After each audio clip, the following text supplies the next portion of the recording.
Right, so for today's continuation of our topic last meeting, we're going to show that this three vertices is a vertices of a right triangle.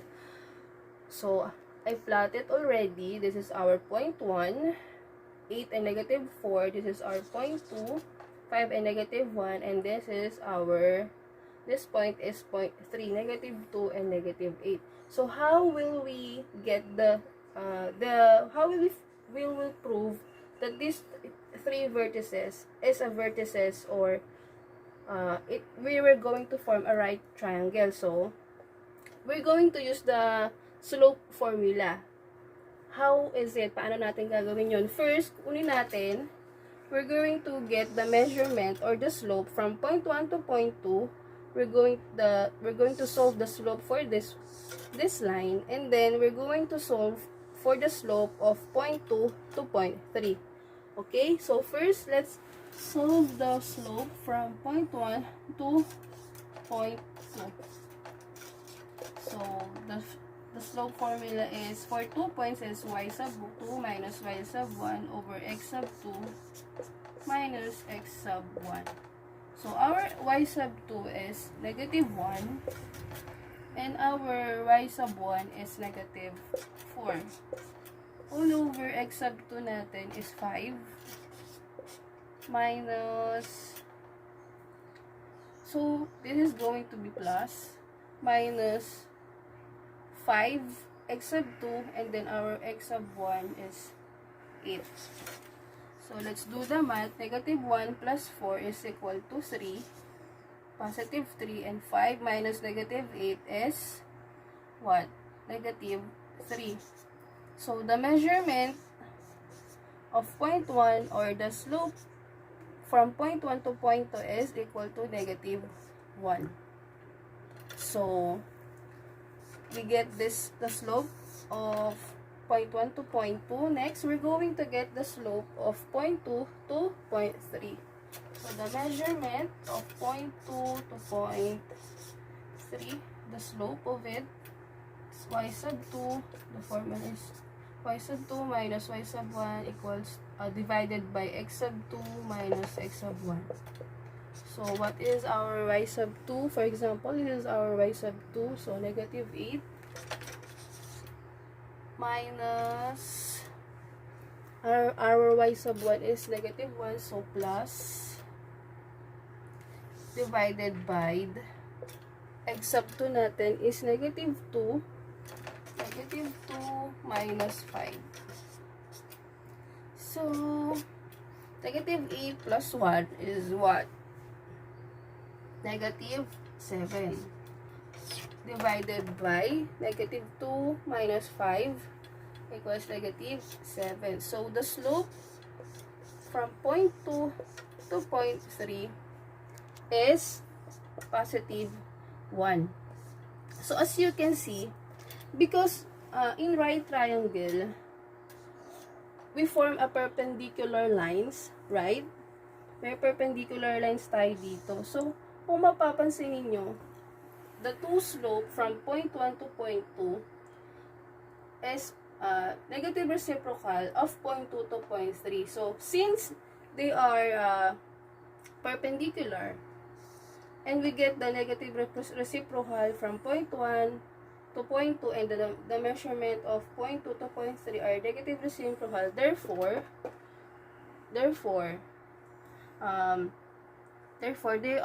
they are right triangle. Okay, since point 1, the slope of point 1 to point 2 is perpendicular to the measurement of point 2 to point 3, then they are a right triangle.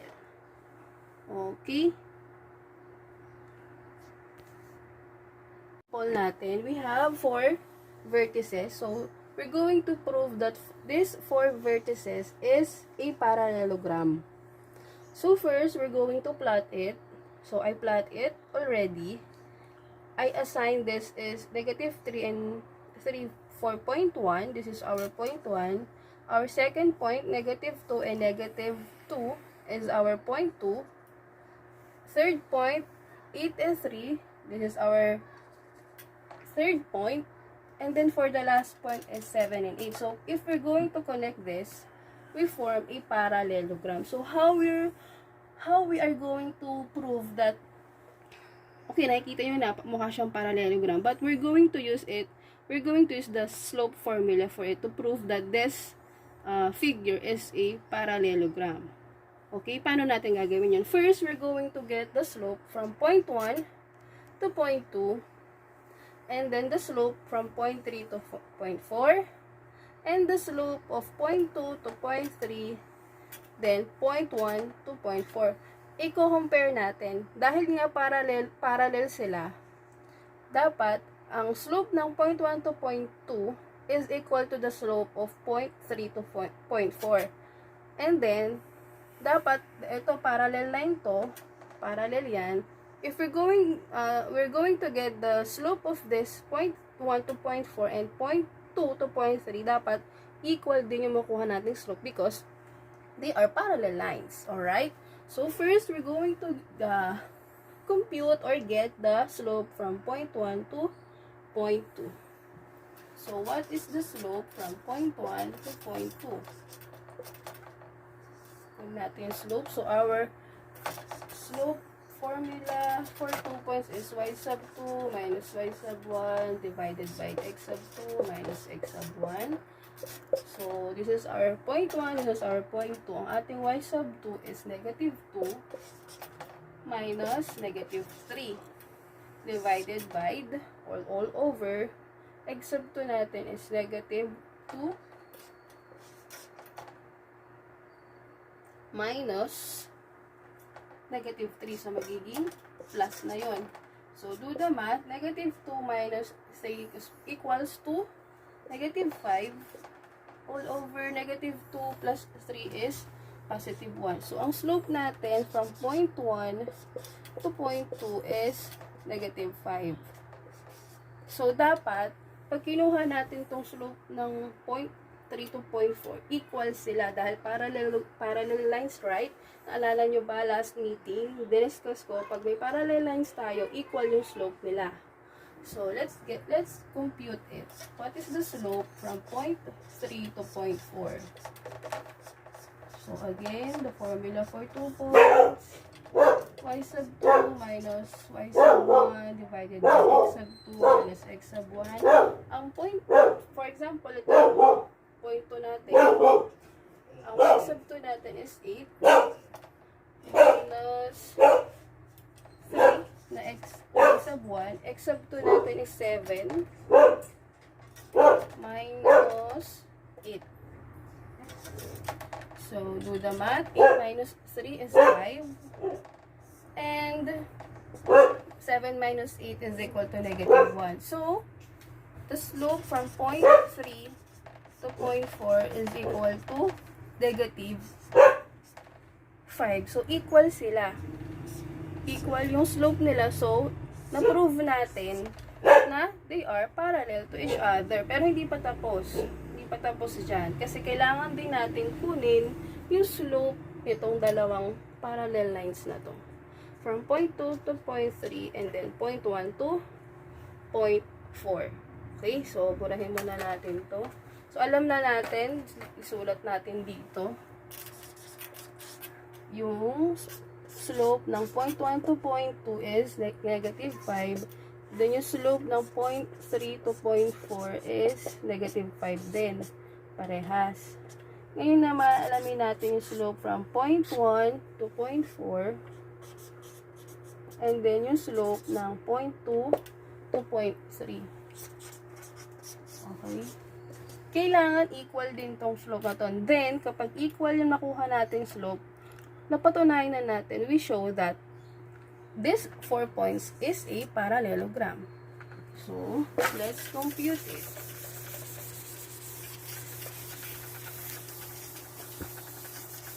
Okay. So, slope ng point 1 to point 4 muna tayo. Point 1 to point 4. So, for the slope of point 1 to point 4, ayan yung formula. So for example, this is our point 2, this is our y sub 2, this is our y sub 1. So y sub 2 natin is 8 minus 3 na y sub 1 divided by x sub 2 natin is 7 minus negative 3, so magiging positive yun. 8 minus 3 is equal to 5. And then 7 plus 3 equals to 10. So, i-lowest term natin to. So, magiging 1/2. So, our slope from point 1 to point 4 is 1/2. Yan yung nakuha natin slope, ha? Ayan. Sana nasusundan. Next naman natin kukunin na slope is from point 2 to point 3. Dapat ang makuha natin is equal dito sa slope ng point 1 to point 4. So, what is the slope from point 2 to point 3? Again, slope formula pa rin yung gagamitin natin. So, dapat kabisado na itong formula na to kahit tutulog kayo. Y sub 2 minus y sub 1 over divided by x sub 2 minus x sub 1. So, for example, this is our ito yung second point natin, this is our first point. So, ang y natin is 3. Y sub 2 natin is 3 equal to 3. And then, yung y sub 1 natin is negative 2. So, magiging plus na to. Okay, divided by dapat ganito kayo magsulat ha. Kailangan equal yan. Kaya kung napapansin niyo binubura ko. Kaya nga equal. Dapat ganyan siya. X sub 2 natin is 8. Minus x sub 1 natin is negative 2. So, magiging plus na yon. 3 plus 2 equals to 5.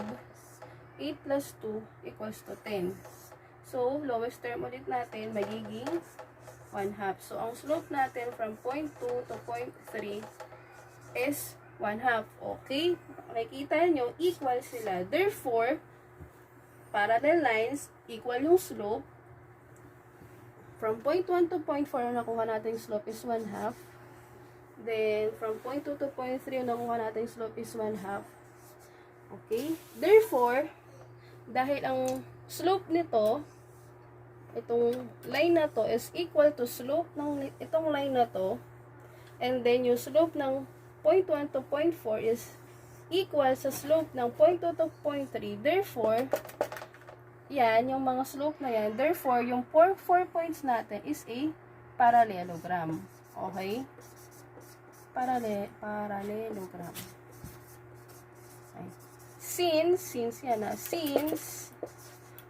the measurement of the slope of point 1 to point 2 is equal to the slope of point 2 to point 3, and point 1 to point 4 is equal to the slope of point 2 to point 3.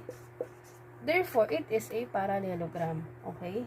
Dahil equal tong dalawang to and equal tong dalawang to, napatunayan natin na it is a parallelogram. Sana nasundan natin yon. Okay? Next example. Okay, for our last example, for slope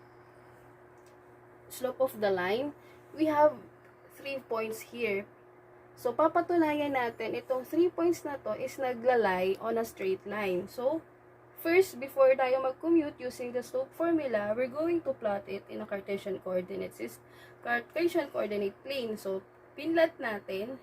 So, makikita ninyo, yung line natin, obviously, straight line siya, and then, mapansin nyo ba, saan siya nakalin? Lean to the left. So, alam na natin na kapag ang line is lean to the left, ang slope dapat yan is negative, right? So, paano natin mapapatunayan na itong tatlong points na to is nasa straight line? Kung natatandaan nyo sa distance formula, sa distance between 2 points, malalaman din natin yung line kapag ginamit natin yung distance formula, malalaman din natin kung nasa straight line din ba yung tatlong points. Dito sa topic natin for today, using the slope formula, makukuha din natin, malalaman din natin yung mga points kung naglalay sa straight line. Okay? So, paano yun, ma'am? Ano gagawin natin? So, first, kukunin natin yung slope ng point A to B, and then point B to C, and then yung slope ni point A to C. Again, paano natin malalaman na itong 3 points na to ay naglalay sa straight line using the slope formula? First, kukunin natin yung slope nito, A to B, line A to B, and then yung slope ni B to C dito, and then yung slope ni A to C. Okay? Kukunin natin yung slope. Mapapansin niyo meron silang pagkakapare-parehas. Tingnan natin later on. So, kunin natin yung slope ng A to B.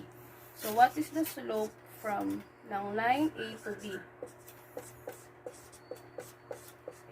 Y sub 2 minus Y sub 1 ulit. Itong formula na to is masyado natin magagamit sa problem na ito. Gas-gas na siya. So, Y sub 2 minus Y sub 1, X sub 2 minus X sub 1. So, for example, this is our point 2 and this is our point 1. So, ang Y sub 2 natin is negative 2 minus Y sub 1 natin na 5 divided by the X sub 2 natin is 1 minus ang ating X sub 1 is 6. So, magiging negative 6. So, magiging positive na to. So, negative 2 minus 5 is equal to negative 7. 1 plus 6 equals to 7. So, ang slope natin ng line ng A to B is equal to negative 1. Okay? Negative 1 yung slope nito. Kung line na to. Slope niyan is negative 1. Next natin kukunin na slope is yung B to C. Slope niyan. Ano kaya yung slope niya? So, compute natin using slope formula. Slope formula na ginagamitan ng 2 points. So, B to C na tayo. Y sub 2 minus Y sub 1 divided by X sub 2 minus X sub 1. So, for example, this is our point 2, this is our point 1.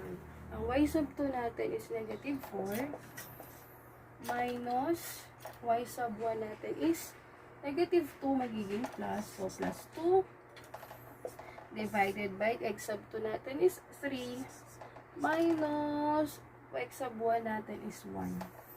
So, negative 4 plus 2 is equal to what? Negative 2 divided by 3 minus 1 is 2. Positive 2. So, ang slope nito, pakuha natin slope from point B to C is equal to negative 1. Negative 1 pa rin yung slope. Next natin kukunin na slope. Murahin ko muna to. Nakasya. Ayan. Yung slope nitong line na to, A to C. So, A to C na to. Y sub 2 minus Y sub 1 divided by X sub 2 minus X sub 1. Again, yung formula. For example, this is our point 2, this is our point 1. So, ang Y natin is negative 4 minus ang Y sub 1 natin is 5. Positive 5, so minus 5. And then, X sub 2 natin is 3 minus ang X sub 1 natin is negative 6, so magiging plus yan. So, negative 4 minus 5 is negative 9 divided by all over 3 plus 6 is 9. So, kung mapapansin nyo, ang slope ng line na to, A to C, is equal to negative 1. So, ano ang napansin niyo sa slope ng line na to? Na mga line na to, A to C. Pare-parehas sila ng slope. So, kapag ang isang line, yan, ang isang line ay naglalay sa straight line, pare-parehas sila ng slope. Yun yung mapapansin natin. Again, if the line lies on a straight line, itong tatlong points na to, if a line lies on a straight line, their slope is equal. Pare-parehas lang. So therefore, itong 3 points na to, yung A, B, C, lies on a straight line. Napatunayan na natin na naglalay siya sa straight line because yung slope nila ng A to B, B to C, and A to C, they are all equal. So, sa madaling salita, kapag meron tayong, may ginawa ulit ako sa inyo, pinagawa ko kayo ng ganitong problem, at ang nakuha nyo ay iba-ibang slope, ibig sabihin, hindi yun naglalay sa straight line. Tandaan nyo lang, kapag ang points ay pare-parehas ng slope, they are lie on a straight, naglalay sila, nasa straight line yung mga points na yun. Pero kapag nakuha yung slope ay magkakaiba, ibig sabihin, hindi sila, yung mga points na yun ay hindi nasa straight line, okay? So, that's it. Hanggang dito na lang yung lesson natin for today. So, thank you for your patiently napakikinig.